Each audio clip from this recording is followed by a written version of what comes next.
Vysokorychlostní trať RS1 Praha-Brno-Ostrava. Představení zapojení VRT Polabí do Prahy. VRT Polabí začíná v Běchovicích tunelovým napojením vysokorychlostní tratě do Prahy. 2 koleje jsou mimoúrovňově zapojeny do dnešní železniční tratě z Kolína ve stanici Praha-Běchovice. Další 2 koleje podchází stanici raženým tunelem a pokračují dále směrem na Zahradní Město. Obě tratě, tedy 4 koleje, od portálů tunelů pokračují souběžně směrem na Nehvizdy.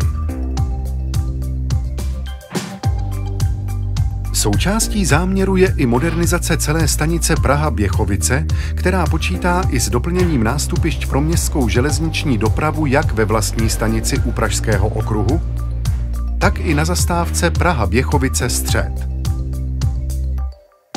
Všechna nástupiště budou mít kromě schodiště i bezbariérový přístup, a to buď šikmými chodníky nebo výtahy.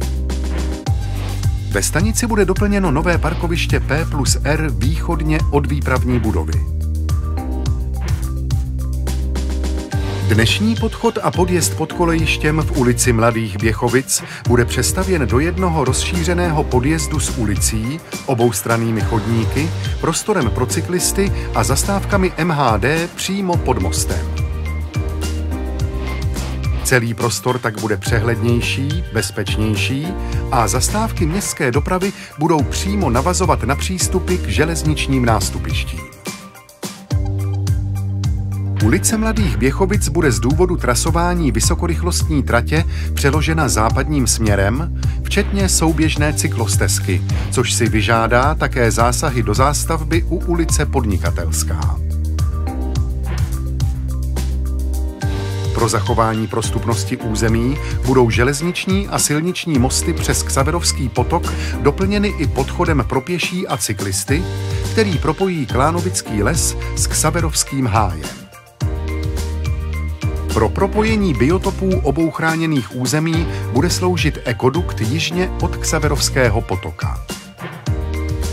Prostor nad železničními tunely a východně od nich bude terénně upraven do podoby lesoparku o ploše 37 hektarů s běžeckými okruhy, cyklotrailovými stezkami a rozmanitou výsadbou celkem 650 stromů, okrasných keřů a trvalek doplněných květnatými a sečenými loukami.